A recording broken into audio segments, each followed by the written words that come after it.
घोंसला। अधेड़ उम्र की यमुना के घर के बाहर आंगन में एक विशाल वृक्ष था। उस वृक्ष पर कई पक्षी अपना घोंसला बनाकर रहते थे। यमुना हर सुबह पक्षियों को दाना डालती और पक्षी भी रोज दाना चुगने नीचे आते थे। आज यमुना के छोटे बेटे राघव का विवाह था। यमुना बहुत खुश थी, लेकिन राघव का चेहरा उदास था। उसे अपने बड़े भाई की कमी बहुत खल रही थी। रिश्तेदारों ने यह पूछ-पूछ कर कि बड़ा बेटा और बहू विवाह में क्यों नहीं आए, यमुना की नाक में दम कर दिया था।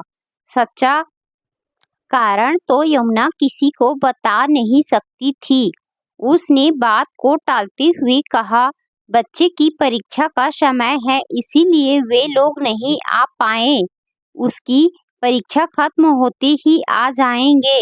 लेकिन लोगों को चैन कहाँ था। कानाफूसी चल ही रही थी। पंचायत करने के लिए सभी आतुर हो रहे थे। कोई कहता बनती नहीं होगी, बहू से इसीलिए नहीं आई। कोई कहता यमुना स्वभाव से कितनी तेज तर्रार है, झगड़ा हो गया होगा। देखना कुछ ही दिनों में छोटी भी चली जाएगी। धूमधाम के साथ राघव का विवाह संपन्न हो गया।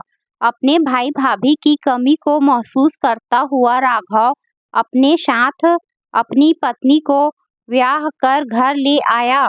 राघव घर की हर बात जानता था। छोटी से छोटी बात पर अपनी माँ और भाभी के बीच होने वाली तू-तू मैं कैसे बड़े झगड़े का रूप ले लेती थी, उसे सब याद था। बात कभी बड़ी नहीं होती, उसे बड़ा बना दिया जाता था। इस तरह लगभग हर रोज ही घर में महासंग्राम छिड़ जाया करता था। राघव चिंतित था। वह सोच रहा था, माँ को तो वह बदल नहीं सकता, पिताजी हैं नहीं, वरना वह माँ को समझाते। उसकी पत्नी श्वेता का स्वभाव समझदारी, विनम्रता और सहनशीलता वाला होना चाहिए। वह श्वेता को जानता ही कितना था।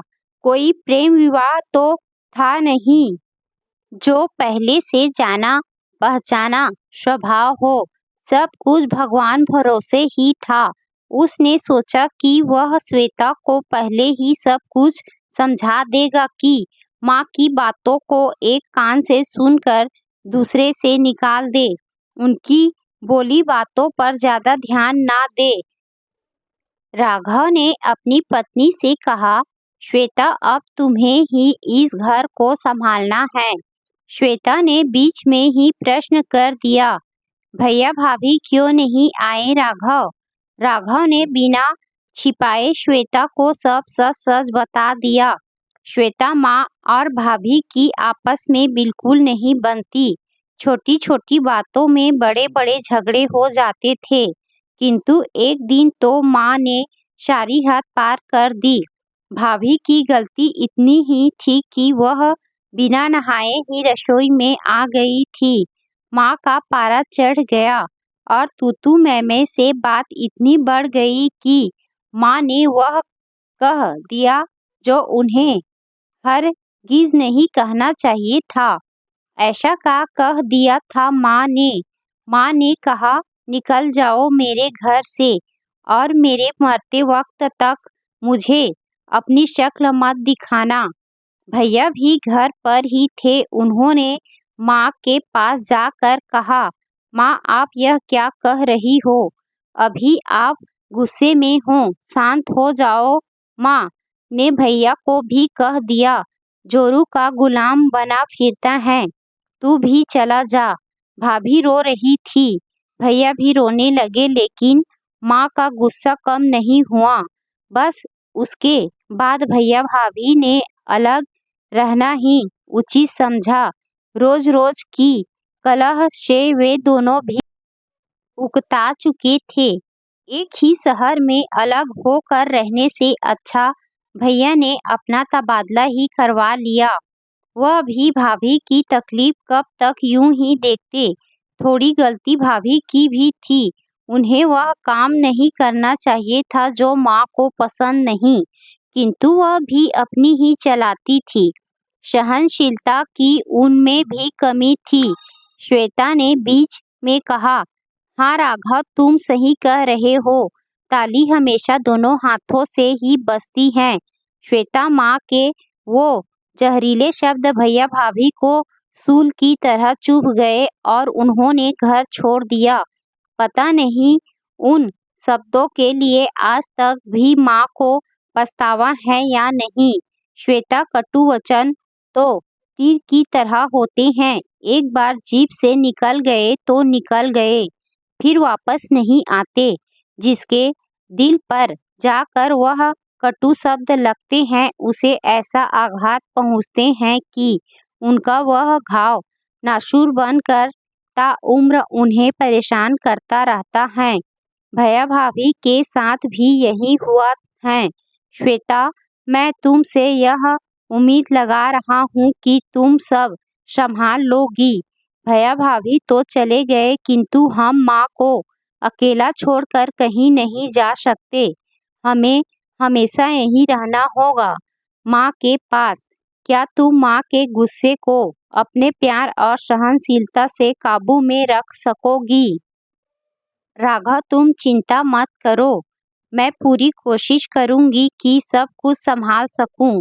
राघव, क्या माँ को अब भी इस बात का एहसास नहीं कि उन्हें इस तरह के शब्द नहीं कहने चाहिए थे? पता नहीं श्वेता, उनके दिल में क्या चल रहा है। किसी को कुछ बताती भी तो नहीं। मैंने कितनी बार उन्हें समझाया कि भैया भाभी को फोन करके बुला लो, लेकिन वह अपनी जिद पर ही अड़ी हुई है। राघव और श्वेता की सुहाग रात की शुरुआत इन्हीं बातों से हुई। उसके बाद सब कुछ भूलकर वह दोनों एक दूसरे की बाहों में खो गए। दूसरे दिन सुबह उठकर श्वेता ने कहा, राघव, अच्छा हुआ तुमने मुझे सब कुछ सच सच बता दिया। अब मुझे माँ के साथ सामंजस्य बिठाना शायद थोड़ा आसान हो जाएगा। मैं वैसा ही सब करूँगी जैसा वह चाहती हैं। Thank you Shweta, I love you. मुझे तुमसे ऐसी ही जवाब की उम्मीद थी। दूसरे दिन सुबह से ही श्वेता की संघर्षों से भरी जिंदगी की शुरुआत हो गई। उसने राघव को तो दिलासा दे दिया कि वह सब कुछ संभाल लेगी, किंतु उसके मन में तूफान उठा था। कई सवाल उठ रहे थे। वह सोच रही थी कि हे भगवान, यदि माँ का स्वभाव इतना तेज है तो कैसे निभाएगी वह? हफ्ते 15 दिन तक अपनी बहू पर प्यार बरसाने वाली यमुना धीरे धीरे अपने स्वभाव के असली रंग दिखाने लगी। बात बात पर टोकना, श्वेता के हर काम में कमी निकालना, उसके हाथों से बने भोजन का अपमान करना, सब शुरू हो गया। राघव की बात को ध्यान में रखते हुए श्वेता ने इस तरह की बातों पर बिल्कुल ध्यान नहीं दिया। इसी तरह चलता रहा। यमुना की हर तीखी बात को हंसकर सुन लेने वाली श्वेता अकेले में आंसू बहा लेती थी। सबके सामने फिर वही हंसता चेहरा लेकर आ जाती थी। धीरे धीरे समय बीतता गया। इतने अच्छे स्वभाव वाली बहू पाकर भी यमुना का स्वभाव नहीं बदला। उसमें एक बेटे बहू को खो देने के उपरांत भी कोई परिवर्तन नहीं आया। यमुना का व्यवहार दिन प्रतिदिन बिगड़ता ही जा रहा था, जिसके कारण श्वेता के धैर्य का बांध अब टूट रहा था। राघव पहले की तरह अब भी सब कुछ जानता था, जबकि श्वेता कभी भी उससे किसी तरह की कोई शिकायत नहीं करती। श्वेता के चेहरे की झूठी मुस्कुराहट ही राघव के समक्ष सारे राज खोल देती थी। कभी कभी श्वेता की आंखों में डबडबाए आंसू चोरी छिपे राघव को दिख जाते थे। तब राघव का मन बैठ जाता, क्या करूं, कैसे परिस्थिति को सुधारूं? बेचारा समझ नहीं पाता। यमुना हर रोज की तरह आज भी पक्षियों को दाना डालने आंगन में गई। पतझड़ का मौसम कुछ दिन पूर्व ही दस्तक दे चुका था।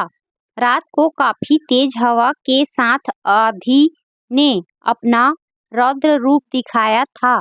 यमुना के बाहर आने से पहले शांताबाई आंगन की सफाई कर पत्ते बाहर फेंक चुकी थी।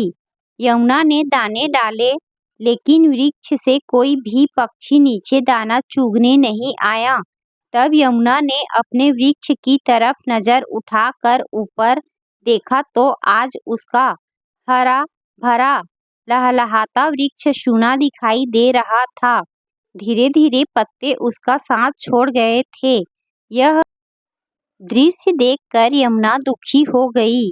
उस पर घोंसला बनाकर रहने वाले पक्षी आंधी का रौद्र रूप देखकर अपना घोंसला छोड़कर कहीं दूर जा चुके थे। यमुना सोच रही थी कि उसका हरा भरा वृक्ष कैसे सूखी टहनी की तरह हो गया, बिल्कुल खाली, बिल्कुल सूना।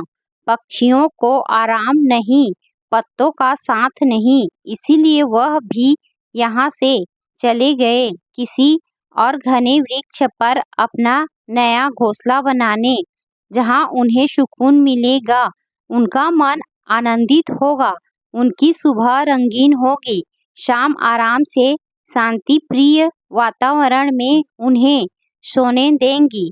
यही सब तो चाहिए होता है।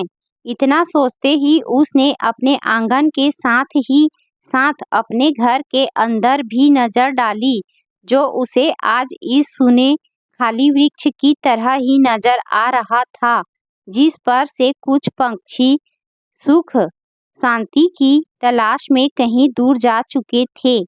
एक छोटा सा घोंसला जिसमें उसका बड़ा बेटा, बहू और चिंटू रहा करते थे। वह भी इतना सोचते सोचते ही वह उठकर खड़ी हो गई। उसने फिर सोचा, यदि उसका छोटा बेटा और बहू भी नहीं, उसे अपने घर को हरा भरा रखना है, इस वृक्ष की तरह सूना नहीं करना है। आज पहली बार उसे अपने बड़े बेटे और बहू की कमी खल रही थी। उनकी याद सता रही थी। वह बेचैन हो रही थी। अपनी गलतियों का एहसास होते ही उसके बोझ तले यमुना का दम घुट रहा था। किस तरह अपनी बड़ी बहू को वह ताना मारा करती थी, बात बात पर अपमान करती थी, उसके हर काम में कमी निकालती थी, कभी उसे चैन से जीने ही नहीं दिया। आज वह यही सब अपनी छोटी बहू के साथ भी कर रही है। वह सोच रही थी, आखिर क्यों उसने ऐसा व्यवहार किया, क्यों बहुओं को बेटी जैसा प्यार न दे पाई। पश्चाताप के आंसू उसकी आंखों से नीचे टपक रहे थे। उन्हें पोंछने के लिए आज तो उसके पास एक बेटा बहू है, लेकिन यदि वे भी उसके गुस्से की आंधी के रौद्र रूप से घबरा कर अपना घोंसला कहीं और बना लेंगे तो वह क्या करेगी। इस पतझड़ के मौसम में अपने पत्तों से बिछड़े सूने वृक्ष ने यमुना को उनकी गलतियों का एहसास करा दिया। आज दोपहर को जब वे सब खाना खाने बैठे तो आज पहली बार खाने का पहला कौर खाते ही यमुना ने कहा, वाह बेटा, सब्जी कितनी स्वादिष्ट बनी है, बहुत ही अच्छा खाना है। राघव और श्वेता एक दूसरे की तरफ अचरज भरी नजरों से देखने लगे। यमुना के मुंह से ऐसे बेशकीमती शब्द सुनकर श्वेता फूली नहीं समा रही थी। उसे अपने कानों पर मानो विश्वास ही नहीं हो रहा था। यमुना के मुंह से यह सुनकर उसे ऐसा लग रहा था, शायद आज सब्जी बहुत ही ज्यादा अच्छी बनी है। माँ कोई कमी निकाल ही नहीं पाई। बहू बहू कहकर श्वेता को आवाज लगाने वाली यमुना आज दोपहर के बाद से उसे बेटा कह कर पुकार रही थी। अपनी माँ के अंदर आया यह परिवर्तन देखकर श्वेता बहुत खुश थी। आज दिन भर घर में किसी तरह की टोका टाकी नहीं हुई। घर का माहौल एकदम खुशनुमा था, सुकून था, शांति थी, आनंद था। ऐसा माहौल देखकर यमुना भी बेहद खुश थी। उसके मन में भी आज कोई तनाव नहीं था, क्योंकि वह आज अपनी श्वेता के काम में कमियां ढूंढने के बदले उसके काम की अच्छाइयां देख रही थी, और ऐसा करके उसे बहुत ही खुशी महसूस हो रही थी। श्वेता के हर काम में यमुना मदद भी करने लगी, उससे अच्छी अच्छी बातें करने लगी। राघव अब हर रोज श्वेता को खुश देखता और खुद भी खुश होता। यह खबर बड़े बेटे और बहू तक भी पहुंच गई। राघव ने यमुना से कहा, माँ, भैया का फोन आया था, मिलने बुलाया है। सोच रहा हूँ 3-4 दिनों के लिए जाकर मिल आते हैं। यमुना ने कहा, रुक जाओ, और जाकर सीधे फोन उठाया। आज अपना अहम छोड़कर, अपना स्वाभिमान छोड़कर उन्होंने अपनी बड़ी बहू को फोन लगा दिया और कहा, हेलो। उधर से अंजलि ने फोन उठाकर कहा, हेलो। कुछ पलों के लिए फिर सन्नाटा सा छा गया। यमुना कुछ कह नहीं पा रही थी, लेकिन हेलो शब्द सुनकर अंजलि माँ की आवाज पहचान गई थी। उसी ने पहल करते हुए कहा, माँ। यमुना फूट फूट कर रोने लगी। उससे कुछ कहा नहीं जा रहा था। तब तक श्वेता भी वहां आ गई। अपने आप को संभालते हुए यमुना ने कहा, अंजलि, अंजलि बेटा, मुझे माफ कर दो। फोन स्पीकर पर था। यमुना का बड़ा बेटा माधव भी वहीं पर था। वह भी सुनने लगा। अंजलि ने कहा, माँ, आप ऐसा क्यों कह रही हो? नहीं बेटा, इस शादी में तुम्हारी तीनों की बहुत कमी लगी। मैं अपने गुस्से से बोले हुए शब्द वापस लेती हूँ। मैं तुम्हारा इंतजार करूंगी। यदि तुम मुझे माफ कर सको तो। पता नहीं मैंने ऐसा क्यों किया। मैं जानती हूँ ज्यादातर गलती मेरी ही थी। तुम्हारे जाने के बाद भी मुझे यह एहसास नहीं हुआ, लेकिन अब मुझे अपनी गलतियों का पश्चाताप करने का एक मौका दे दो। नहीं माँ, आप ऐसा मत कहो, और प्लीज माँ, आप रोना बंद कर दो। गलती तो हमारी भी है। हमें भी आपकी गुस्से में बोली बातों के कारण घर नहीं छोड़ना चाहिए था, पर जो हो गया सो हो गया। अब आगे हम सब जितना भी अच्छा कर सकते हैं जरूर करेंगे। हम आ रहे हैं माँ, आप सबसे मिलने। अंजलि के फोन रखने के बाद उसने जैसे ही माधव की तरफ देखा, उसकी आंखों में आंसू छलक रहे थे। अंजलि ने कहा, प्लीज माधव, रो मत। माधव ने उसे गले लगाते हुए कहा, अंजलि, इतने दिनों से मुझे इन्हीं लम्हों का इंतजार था। कुछ दिनों पूर्व श्वेता के चेहरे पर छाई उदासी देखकर राघव के मन में भी कभी कभी दूर चले जाने का ख्याल आ जाता था, लेकिन अब वह ख्याल उसके दिमाग से गायब हो चुका था। अब तो हर रात श्वेता के चेहरे की खुशी देखकर ही वह सोता था, चैन से, सुकून से। बेफिक्री होकर राघव सोच रहा था कि माँ के स्वभाव में यदि बदलाव न आता तो इस अच्छे बदलाव के कारण ही उसका घर सुना आंगन बनने से बच गया। इसी बीच श्वेता प्रेग्नेंट हो गई। खुशियां कई गुना बढ़ गई। बड़े बेटे बहू का आना जाना भी चालू हो गया। वह तो पास के ही शहर में थे, तो हर रविवार घर चले आते थे। सब साथ में सुख और शांति से समय व्यतीत करते। इस तरह एक घर बिखरते बिखरते संभल गया। यमुना सोच रही थी, पतझड़ के बाद नई कोफ्ते फूल जाते हैं, वृक्ष तो फिर से हरा भरा हो जाता है, घोंसले भी बन जाते हैं, पक्षी भी चहचहाते हैं, लेकिन घर से यदि कोई जोड़ा अलग चला जाए तब तो उसका वापस आना लगभग असंभव ही होता है।